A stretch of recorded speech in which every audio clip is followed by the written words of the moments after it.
Saludos, bienvenidos, bienvenidas a este vuestro canal. Bueno, pues hoy voy a hablar un poco de Los Miserables de Víctor Hugo, un fragmento del primero de los tomos. En un vídeo posterior pues hablaré de algún fragmento también del segundo de los tomos, ¿no? Bueno, esta es una famosísima novela del gran autor francés que nos cuenta la historia de una redención, ¿no? De una resurrección, igual que la de Dostoyevsky nos cuenta la resurrección de Raskolnikov, que termina en la cárcel. En este caso la historia es a la inversa, ¿no?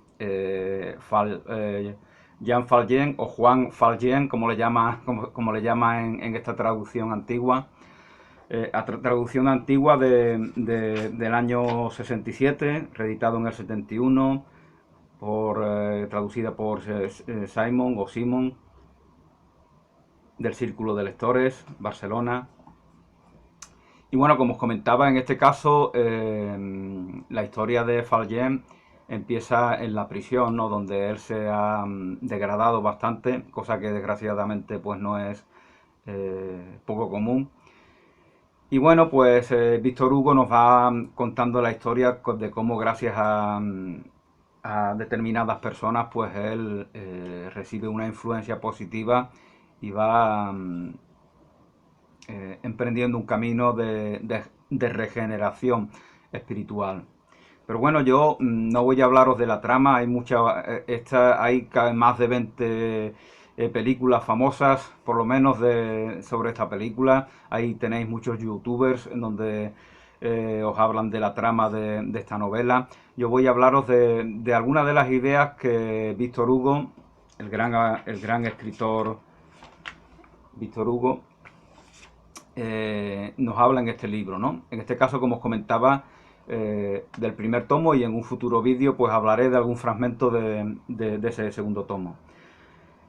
Paréntesis, justamente así se llama porque Víctor Hugo se explaya sobre todo tipo de temas a lo largo de la novela, ¿no? Dejando la trama, lo cual pues resulta muy interesante, puesto que quien escribe es un escritor brillante. Dice: el convento como idea abstracta. Este libro es un drama cuyo primer personaje es el infinito. El hombre es el segundo. El primer personaje de esta obra es el infinito.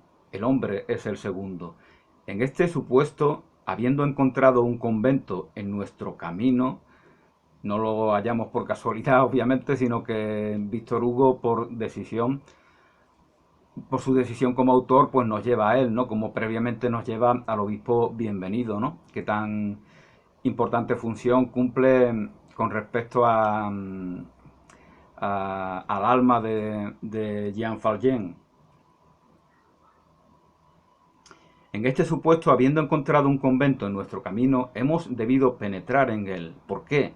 Porque el convento, tan propio del Oriente como del Occidente, de la antigüedad como de la época moderna, siguen habiendo muchos conventos, monasterios, ¿no? En nuestros países. Del paganismo, del budismo, del mahometanismo, como del cristianismo, es uno de esos aparatos de óptica que el hombre dirige al infinito. Uno de los aparatos de óptica que el ser humano dirige al infinito. No es este el lugar oportuno para desarrollar extensamente ciertas ideas. Sin embargo, conservando nuestra reserva, nuestras restricciones y hasta nuestra indignación, diremos, porque debemos de decirlo, que siempre que encontramos en el hombre el infinito, bien o mal comprendido, nos sentimos poseídos de respeto. Hay en la sinagoga y en la mezquita, en la pagoda y en el Big Bang, un lado horrible que execramos y un lado sublime que adoramos. Qué contemplación para el espíritu, qué meditación sin fin, el reflejo de Dios por la pared humana. El convento como hecho histórico. El monaquismo está condenado por el triple juicio de la historia, de la razón y de la verdad. Así afirma Víctor Hugo. Los monasterios, cuando abundan en una nación, son trabas para la circulación. Establecimientos obstruyentes, centros de pereza, puestos allí donde debería haber centros de trabajo. Las comunidades monásticas son, respecto de la gran comunidad social, lo que el muérdago a la encina, lo que la verruga al cuerpo humano. Su prosperidad y su apogeo son el empobrecimiento del país. Una crítica frontal, ¿no? Como podéis ver, la que hace Víctor Hugo hacia los conventos y monasterios. El régimen monástico, bueno en la infancia de la civilización, bueno en la infancia de la civilización, útil en la obra de dominación de la brutalidad por medio de lo espiritual, es malo en la virilidad de los pueblos. Él entiende que estamos, lo cual pienso que es discutible, estamos en una época de virilidad de la cultura de Occidente. Bueno, decía que es discutible porque yo creo que estamos en una época de amaneramiento, de degradación, de decadencia, que está inmanente, que está implícita en la propia vida sedentaria a la cual nos hemos en la cual nos hemos acomodado, ¿no? Pero bueno, vamos a seguir leyendo lo que dice Víctor Hugo.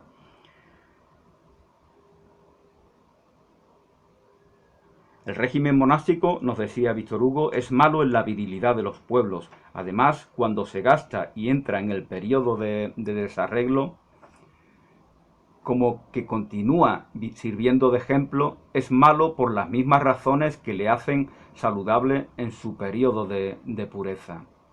Por las mismas razones que fue bueno, es malo ahora. Los claustros han concluido su misión. Bueno, fijaos que monjes y monjas efectivamente en esta época moderna pues ya se mueven más por el mundo, ¿no? En muchas ocasiones son incluso más nómadas, más viajeros de lo que lo somos los que no somos monjes ni monjas. Los monjes misioneros, los monjes que evangelizan, no solamente en el contexto cristiano, ¿no? También monjes orientales del budismo, ¿no? Por ejemplo, en los años 60, a partir de los años 60, empiezan a venir monjes de la India, de Japón, de China, a culturas, a países occidentales, ¿no? Como el maestro Suzuki, por ejemplo. Hay dos maestros Suzuki y sobre ambos hay libros escritos, ¿no? Y ambos, si no me equivoco, pues se afincaron en Estados Unidos.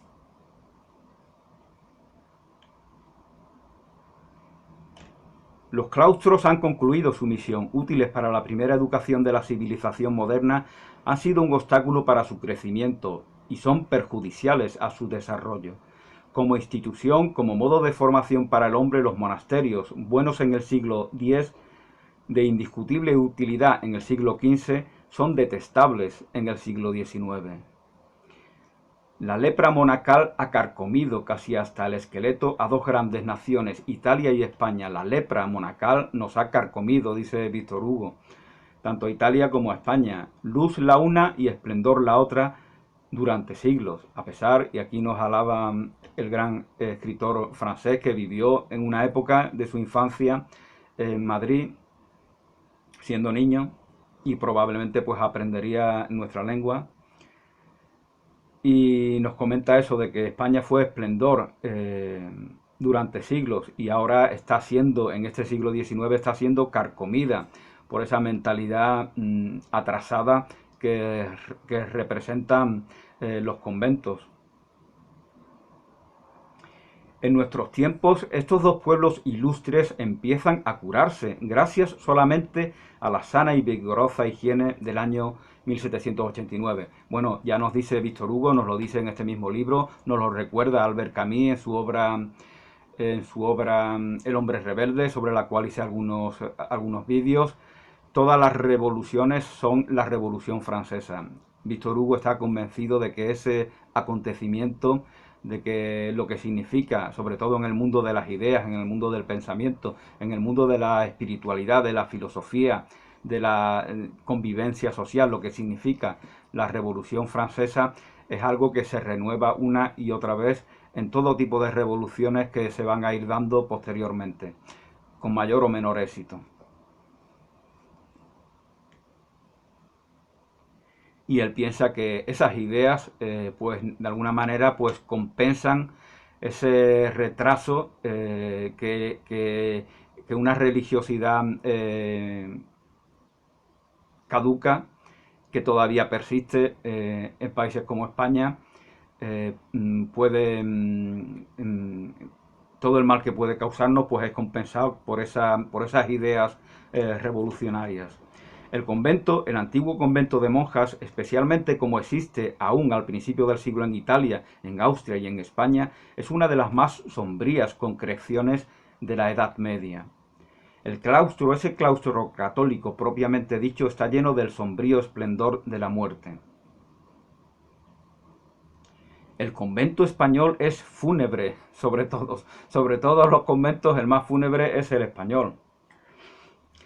Allí se elevan en la oscuridad bajo las bóvedas llenas de bruma, bajo cúpulas vagas a fuerza de sombra, macizos y gigantescos altares tan altos como una catedral. Allí penden de cadenas, en medio de las tinieblas, inmensos crucifijos blancos.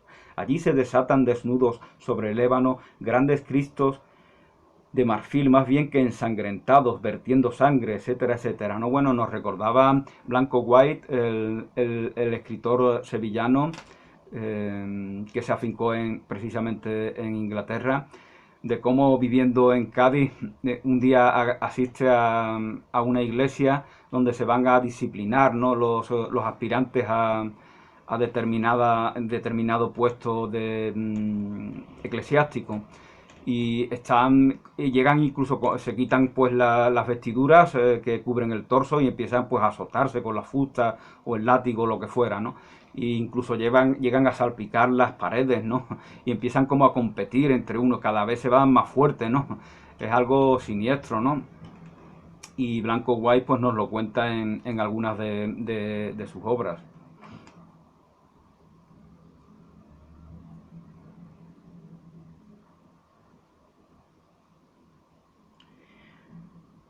Los diamantes y los rubíes parecen mojados y hacen llorar abajo en la sombra seres cubiertos con un velo, velo que está tan de moda hablar de él, y también en esta Francia de Víctor Hugo, ¿no? Sigue estando de moda en los velos. Velo que tienen el cuerpo martirizado con el cilicio y con la disciplina de alambre, el pecho desollado con los zarzos, las rodillas desolladas con la oración. A mujeres que se creen esposas, a espectros que se creen serafines. Piensan acaso estas mujeres, decía Oscar Wilde, ¿no? Si no piensas por ti mismo, no piensas. Si simplemente te adaptas a la realidad que se te impone, pues no estás haciendo uso de tu potencial intelectual, que para los que somos creyentes es una herencia divina. ¿Piensan acaso estas mujeres? No. ¿Quieren? No. ¿Aman? No. ¿Viven? No. Eso dice Víctor Hugo. Sus nervios se han convertido en huesos, sus huesos se han convertido en piedra, su velo en una noche tejida. Su aliento bajo el velo parece una trágica respiración de la muerte. Su aliento bajo el velo parece una trágica respiración de la muerte, la agonía de la muerte. Tales eran los antiguos monasterios de España. La España romana era más católica que la misma Roma. La España romana era más católica que la misma Roma. Fijaos cómo a finales del siglo XV, a finales del siglo XV, cuando se da el descubrimiento de América, cuando se da la conquista del Reino de Granada, el Papa de Roma pues proclama como reyes católicos, es un título hereditario, por lo tanto, si es hereditario, se supone que todos los reyes posteriores, incluido el actual Felipe VI, llevan el título de católico. Les proclama, como comentaba, católico. Y fijaos, esto es la comparación negativa que supone para otros reyes, ¿no? Aquí está de manera Aquí está la semilla de lo que va a ser la segregación que van a llevar a cabo las iglesias protestantes. El Papa está diciendo que los reyes católicos son los de España. Es decir, los que no son los de España, los que no son los de España, los del Reino de Aragón y de Castilla, los que no son los de España, no son reyes católicos. Agravio comparativo, ¿no? Creo que le llaman a esto. La España romana era más católica que la misma Roma. El convento español era el convento católico por excelencia. Los castigos impuestos a las desfachadas que alguna vez faltaban a sus votos eran terribles. El impace venía a sepultarlas. Los castigos eran muy crueles, también lo sufrieron San Juan de la Cruz y Santa Teresa de Jesús, ¿no? Y también incluso el gran Fray Luis de León pues fue encarcelado, ¿no? Encarcelado, lo que supone ser maltratado en esas prisiones, y estuvo a punto de ser encarcelado nuevamente, ¿no?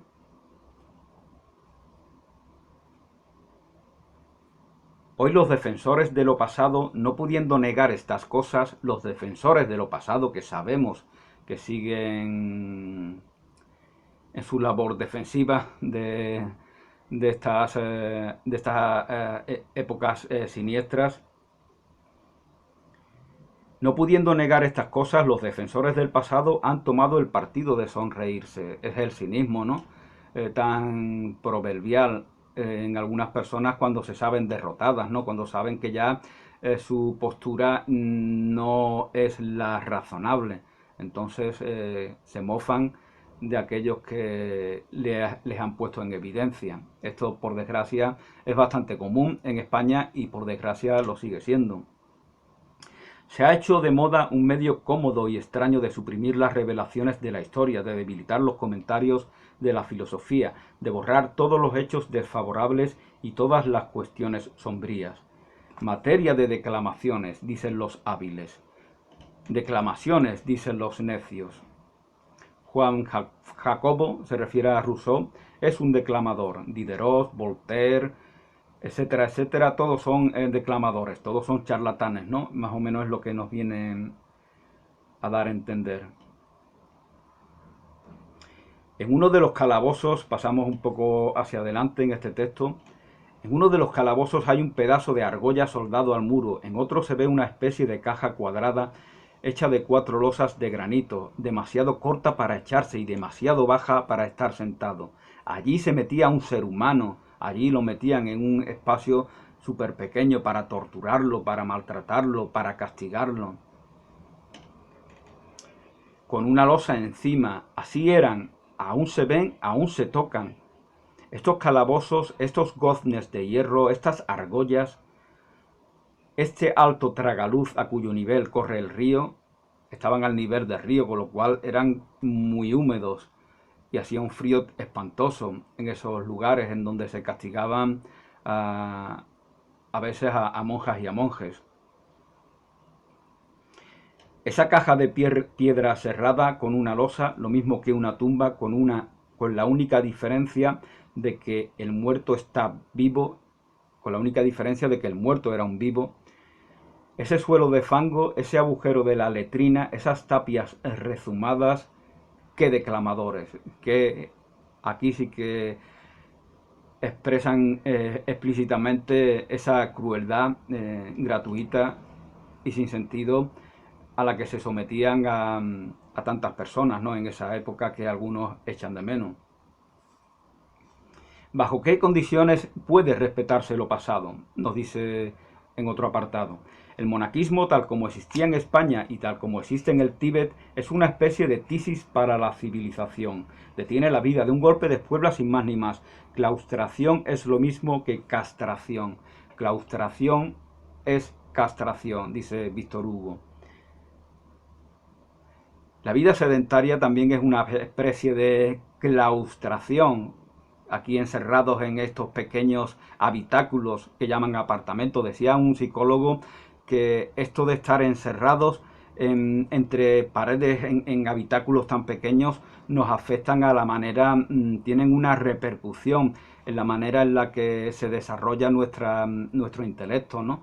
Porque entonces ya queda como si su potencial no se desarrollara. Entonces pensamos con ideas pequeñas, siempre limitadas, y lo vemos como normal porque eso es un hábito, como es un hábito la cueva de los trogloditas de la cual nos habla Platón, ¿no? De los cavernícolas que están atados en la cueva y piensan que encadenados en la cueva y piensan que esa realidad es la normal para todos. Verdaderamente esto es un símbolo que alude a algo mental. Estamos encadenados, limitados, pero no tenemos por qué estarlo. La conciencia, tomar conciencia nos permite limitar, nos permite deshacernos de todos esos límites. Claustración es lo mismo que castración. El monaquismo ha sido el azote de Europa. A este mal añádese la coacción ejercida frecuentemente sobre las conciencias, las vocaciones forzadas, el feudalismo apoyándose en un claustro, el mayorazgo encerrando en el claustro el exceso de familia, los rigores atroces de que acabamos de hablar, bocas enmudecidas, cerebros tapiados y tantas desgraciadas inteligencias encerradas en las tumbas de los votos eternos, sometidas a la toma de hábito, entierro de las almas vivas, sumad los suplicios individuales con la degradación nacional, y temblaréis, cualesquiera que sean vuestras ideas. Ante la capucha o el velo, dos sudarios de invención humana. Capucha y velo, dos sudarios de invención humana. Sin embargo, en algunos de estos puntos y en ciertos lugares, a despecho de la filosofía y del progreso, persiste el espíritu del claustro en mitad del siglo XIX y asombra al mundo civilizado una extraña recrudescencia ascética. La terquedad que manifiestan en perpetuarse las instituciones envejecidas se parece a la obstinación del perfume rancio que quisiera embalsamar nuestros cabellos.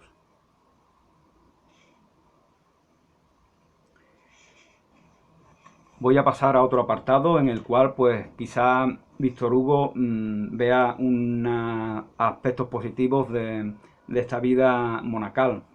El convento desde el punto de vista de los principios. Unos cuantos hombres se reúnen para vivir en comunidad. ¿En virtud de qué derecho? En virtud del derecho de asociación.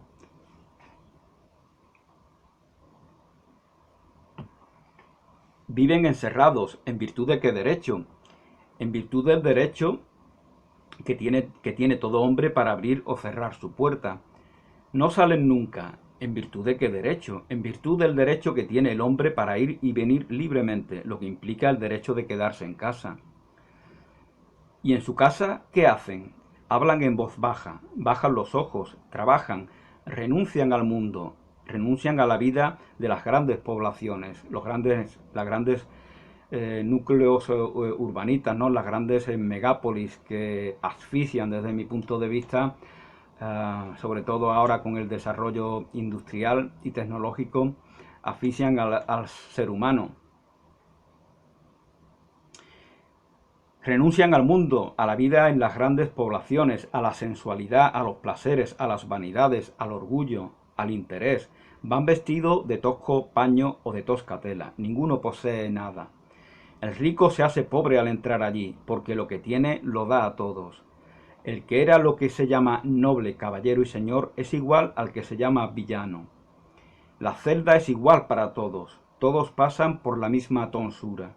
Llevan la misma capucha, comen el mismo pan negro, duermen en la misma paja, mueren en la misma ceniza, llevan el mismo saco a la espalda, llevan la misma correa en la cintura. Si determinan ir descalzos, todos van descalzos, como pasa en algunas órdenes, ¿no?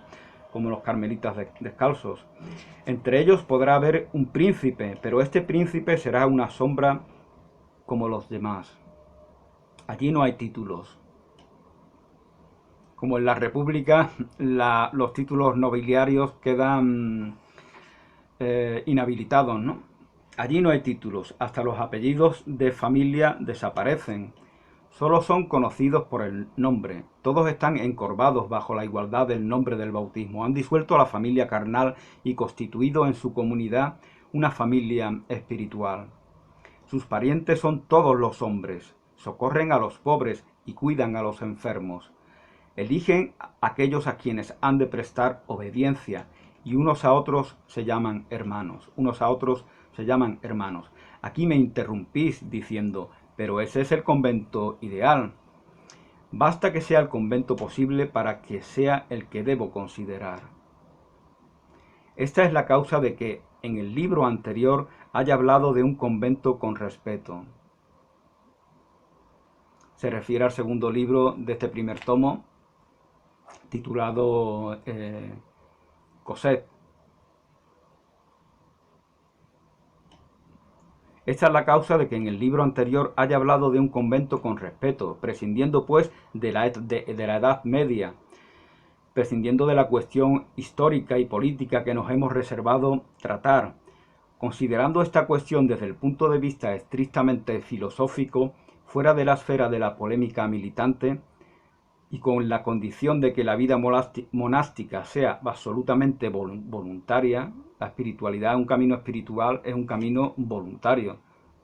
Impositivo no es un camino espiritual.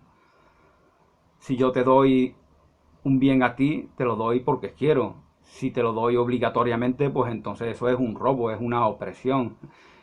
No es una acción en libertad. Pues esto es igual, un camino espiritual es algo que en libertad decide cualquier ser humano emprender. Si no, no es un camino espiritual.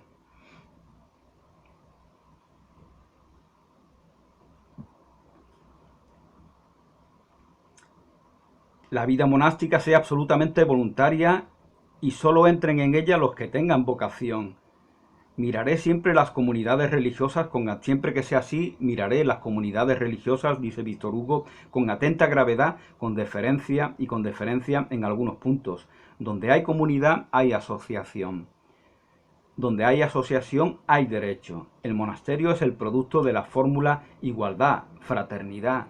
Qué grande es la libertad. Libertad, igualdad, fraternidad. Las tres palabras, los tres conceptos, las tres ideas, las tres aportaciones que nos recuerdan a la Revolución Francesa, ¿no? También nos recuerdan a la fe cristiana, ¿no? La verdad os hace libres, todos somos hermanos, ante Dios todos somos iguales. Aquí ya se nos habla en la tradición cristiana, ya se nos habla de igualdad, de fraternidad y de libertad. Qué espléndidas transfiguraciones realiza. Solamente la libertad basta para convertir al monasterio en república. Solamente la libertad basta para convertir al monasterio en república. Esto me recuerda a la frase de Dostoyevsky, ¿no? En la cual se decía en su último libro de los hermanos Karamazov, decía que llega un momento en el que el Estado se convierte en iglesia. Entonces, todos los males que han concebido a ese mismo Estado desaparecen. Porque iglesia para Dostoyevsky, y creo que también para Víctor Hugo, es esa fraternidad, esa libertad, esa igualdad.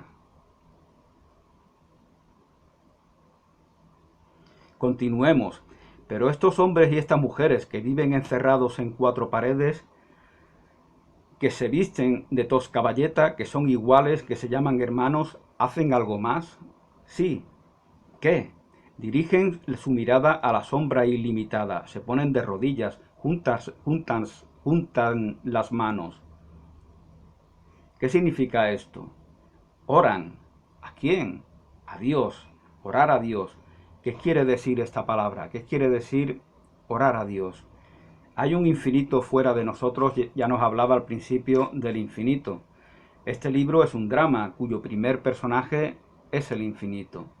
El hombre es el segundo. Orar a Dios, ¿qué quiere decir esta palabra? Hay un infinito fuera de nosotros. Este infinito es uno inmanente, permanente, necesariamente sustancial, puesto que es infinito? Se pregunta Víctor Hugo.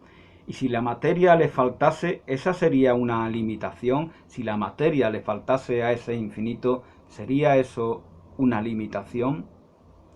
Es necesariamente inteligente porque es infinito.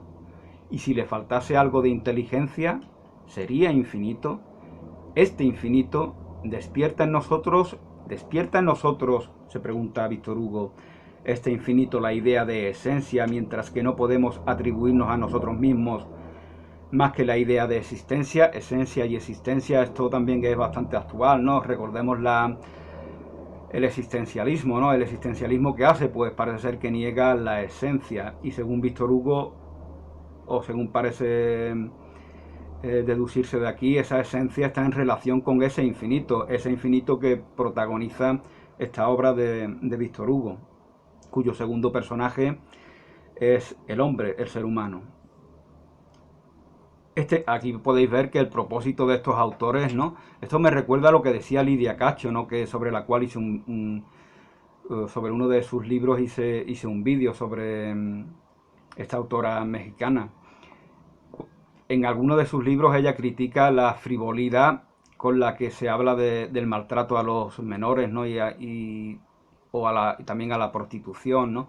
En autores como Vladimir Nabokov, como García Márquez y otros muchos del siglo XX. Esto, desde mi punto de vista, contrasta con estos autores del siglo XIX, como Dostoyevsky, como Tolstoy, como Charles Dickens, como Víctor Hugo. Es increíble la sensibilidad y la intención positiva que ellos tienen cuando escriben una novela como esta de Víctor Hugo. No se trata de entretenernos como si viéramos una serie o una película de Hollywood. Se trata de ilustrarnos en el mejor de los sentidos y de incitarnos a elevarnos sobre nuestras miserias. Por eso se llama Los Miserables. Los miserables son aquellos que miserablemente maltratan a sus semejantes por egoísmo, por codicia, y los miserables son también aquellos que viven en la miseria y que sufren esos padecimientos, esas crueldades, esas injusticias.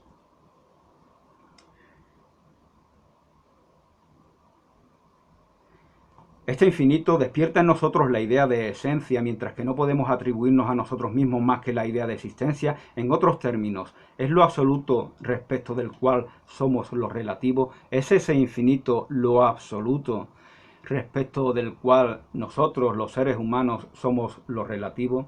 Al mismo tiempo que hay un infinito fuera de nosotros, no hay otro infinito dentro de nosotros. El reino de Dios está en vosotros, así decía Jesús en los evangelios, ¿no? Estos dos infinitos, asombroso plural, estos dos infinitos no se superponen el uno al otro. El segundo infinito no es, por decirlo así, subyacente al primero. El segundo infinito, ese reino de Dios que está en nosotros, no es subyacente al primero, a ese infinito que protagoniza Los Miserables.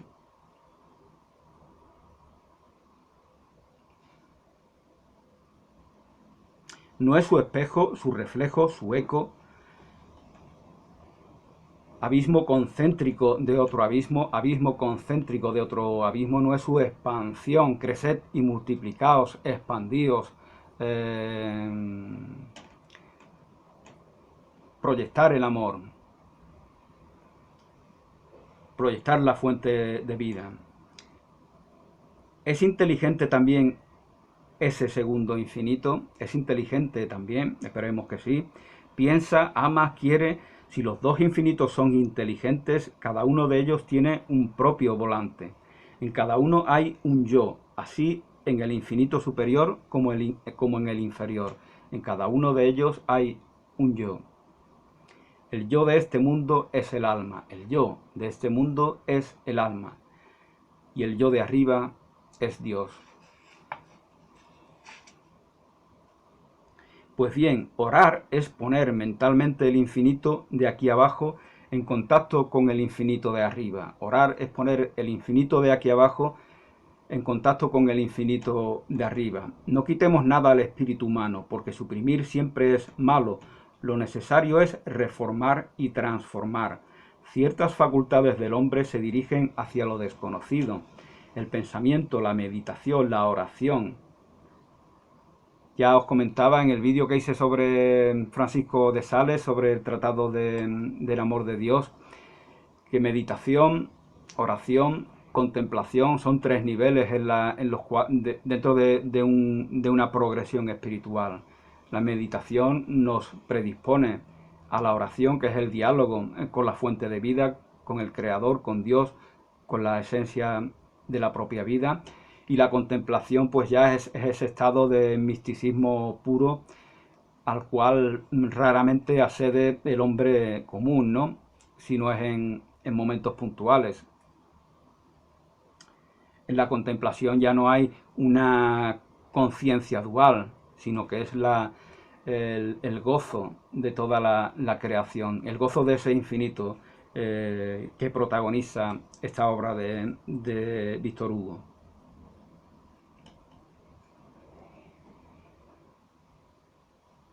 Lo desconocido es un océano. ¿Y cuál es la brújula de ese océano? La conciencia.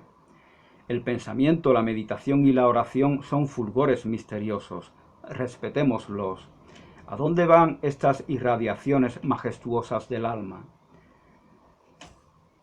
A la sombra, es decir, a la luz, a la sombra, es decir, a la luz, lo que es sombra para la visión incompleta del ser humano, lo que es esa noche oscura del alma que diría San Juan de la Cruz, realmente nos lleva a la luz, nos lleva al despertar, nos lleva a la conciencia.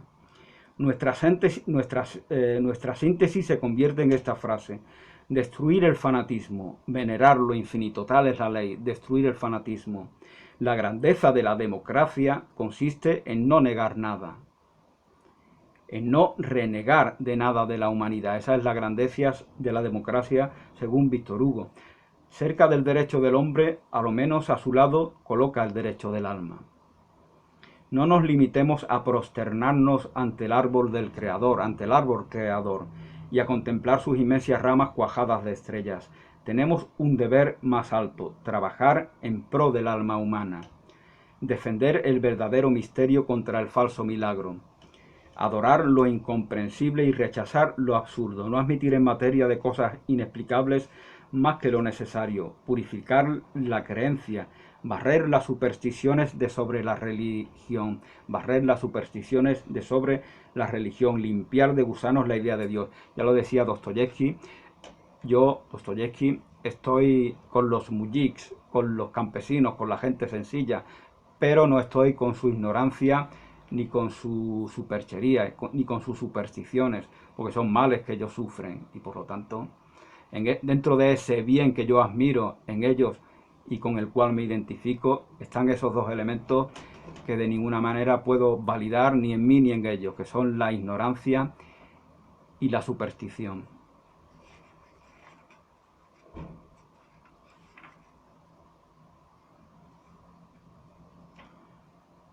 Bondad absoluta de la oración. Y con este apartado voy a poner término a esta lectura del fragmento del libro de Víctor Hugo, Los Miserables, el primer tomo. Como os comentaba, ya haré otro vídeo sobre el segundo tomo. Bondad absoluta de la oración. En cuanto al modo de orar, creemos que todos son buenos si son completamente sinceros. Cerrad el libro en el cual leáis y penetrad en el infinito. Sabemos que hay una filosofía que niega el infinito, pero también hay una filosofía clasificada patológicamente que niega el sol. Esta filosofía se llama ceguedad. Para Víctor Hugo el infinito no se puede negar, como no se puede negar que para que nuestro cuerpo respire precisa del aliento que permanentemente está tomando de aquello que nos rodea, del aire que nos rodea. Tomar un sentido de que carecemos por criterio de verdad es ciertamente una salida de ciego. Y lo más curioso es el aire altivo de superioridad y de compasión, el aire altivo de superioridad, de compasión, de supremacismo, como diríamos ahora, que toma enfrente de la filosofía que ve a Dios, esa filosofía que anda a ciegas, que toma enfrente de la filosofía que ve a Dios, esa filosofía que anda a ciegas. Nos parece que oímos gritar a un topo.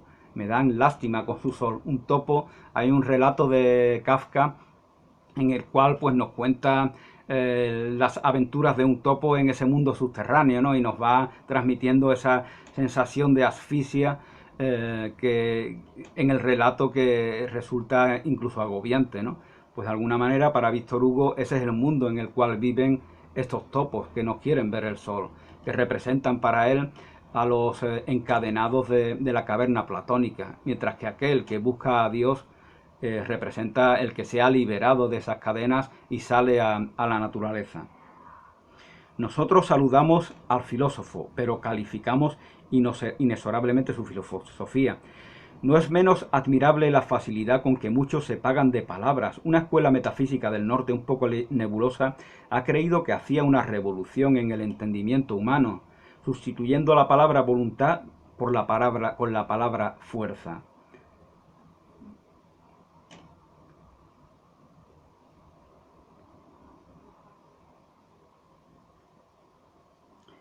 Decir la planta quiere en vez de la planta crece sería una frase fecunda si se añadiese el universo quiere. Podéis de aquí, porque de aquí se deduce que si la planta quiere porque tiene un yo, el universo quiere. Luego tiene un yo que es Dios. Dios es un Dios de vivos, Dios es un Dios de vida. Por lo tanto, examinándolo todo como elementos muertos, ahí no podemos descubrir a Dios. La nada no existe, el cero no existe, todo es algo, porque la nada es nada. El hombre vive de afirmación más que de pan. El hombre vive de afirmación. Ya comentaba en algún que otro vídeo que la cultura en la cual podemos tener algo en negativo, podemos tener menos 2 manzanas, menos 3.000 euros, menos 4.000 dólares. Esa es la cultura del ego, esa es la filosofía del ego. Esa es la miseria. Ese es el ideal de la miseria y por eso vivimos en tanta miseria. Por eso hay tanto hambre, por eso hay tanta codicia, por eso hay tanta opresión. Esa es una forma también de huir de la naturaleza. La naturaleza te está diciendo que solo puedes tener en positivo. Ver y enseñar no basta. La filosofía debe ser un poder vivo. Debe tener por esfuerzo y por efecto la mejora del hombre. Sócrates debe entrar en Adán y producir a Marco Aurelio. En otros términos, es preciso hacer del hombre de la felicidad el hombre de la sabiduría, transformar el Edén en el Liceo. La ciencia debe ser un cordial, solo gozar, solo gozar. Qué objeto tan triste, qué ambición tan pequeña. Es decir, está diciendo lo que no debería ser, porque los brutos gozan, los cerdos que han degenerado debido a esas granjas tan odiosas en las cuales se les oprime, esos puercos que han degenerado y se revuelven entre sus heces, pueden sentirse gozosos, pero no deja de ser una degradación, pues en la naturaleza humana acontece exactamente igual, se dan ese tipo de degradaciones y el degradado puede sentirse feliz. Ya lo decía Borges, ¿no? La felicidad no es un baremo adecuado para medir la grandeza del alma humana, puesto que feliz puede ser cualquiera, un asesino, un terrorista, un mentiroso, un codicioso, un embustero, un falsario. Pueden sentirse felices y realizados, pero no pueden sentir, y es lo que decía Borges, esa paz interior propia del que vive en conciencia, del que permite que la verdad le libere de todas esas mentiras. Entonces decía Borges que la paz interior, la paz espiritual, la serenidad, la mansedumbre de los mansos es el reino de los cielos. También se nos dice en los evangelios por parte de Jesús. Esa mansedumbre sí es realmente un baremo para medir el alma del hombre. Pero pensar, ese es el verdadero triunfo del espíritu, pensar. La misión de la filosofía real es hacer fluir el pensamiento al alcance de la sed de los hombres, darles a todos en elixir la noción de Dios, unir fraternalmente en ellos la conciencia y la ciencia, y hacerlo justo por medio de esta unión misteriosa. La moral es un ramillete de verdades y la contemplación nos lleva a la acción. La contemplación nos lleva a la acción. Ya os hablaba antes de la meditación, la oración, la contemplación. Pues la contemplación nos lleva a la acción inevitablemente, ineludiblemente. Y por eso no podemos estar en esos monasterios sombríos, ni en estos apartamentos siniestros que nos oprimen. Por eso tenemos que recuperar valores nómadas, valores expansivos, esos valores que busca el cavernícola que deja sus cadenas y sale al exterior.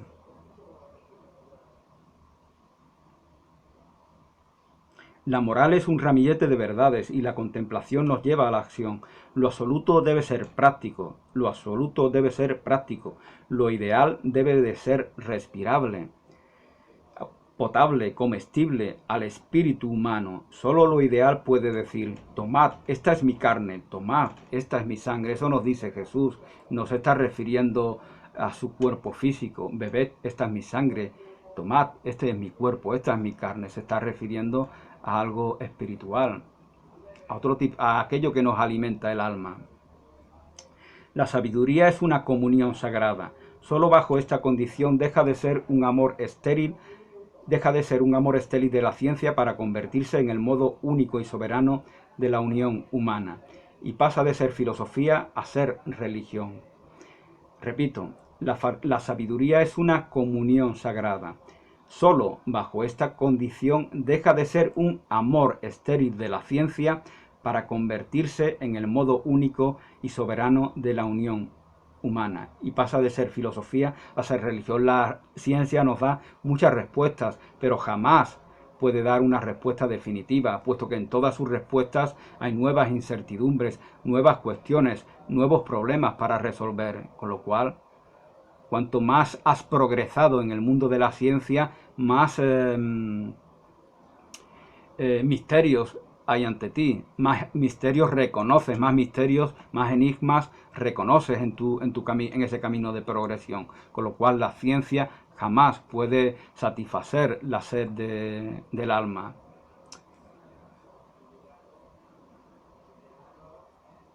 La filosofía no debe ser un edificio construido sobre el misterio para mirarle fácilmente, sin más resultado que una distracción de la curiosidad. Aunque dejamos para otra ocasión el desarrollo de nuestro pensamiento, diremos aquí que no comprendemos ni al hombre como punto de partida, ni al progreso como fin. No comprendemos ni al hombre como punto de partida, antropocentrismo, ni al progreso como fin. Eso que critica el mismo Una Bomber, ¿no?, sobre el cual hice un vídeo, Kaczynski, que a veces llamo Kandinsky, confundiéndolo con el pintor, ¿no? Ted Kaczynski, pues hablaba en su manifiesto de cómo la progresión industrial nos va destruyendo al hombre, al ser humano. Y en sus palabras nos está diciendo Víctor Hugo lo mismo. Diremos aquí que no comprendemos ni al hombre como punto de partida ni al progreso como fin, sin estas dos fuerzas que son los dos motores. Crear y amar, estas son las dos fuerzas, los dos motores, los dos principios, los dos valores de los cuales no podemos divorciarnos, segregarnos para expresar lo que somos, para realizarnos íntegramente. Y son crear y amar, creación y amor.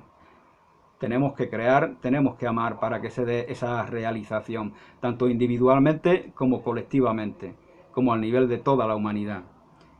¿Qué es lo ideal? Dios. Dios es también el comodín que nos explica muchos enigmas. Lo ideal, lo absoluto, lo perfecto, lo infinito, todo esto es idéntico. ¿Qué es Dios? Lo ideal, lo absoluto, lo perfecto, lo infinito. Y sobre el infinito ya os hablaba al principio de este vídeo. Bueno, pues por el momento lo dejo aquí. Ya os haré un segundo libro, un segundo vídeo sobre el segundo tomo de esta novela fantástica de Víctor Hugo, el autor francés. Gracias por vuestra atención, bendiciones y hasta una nueva oportunidad.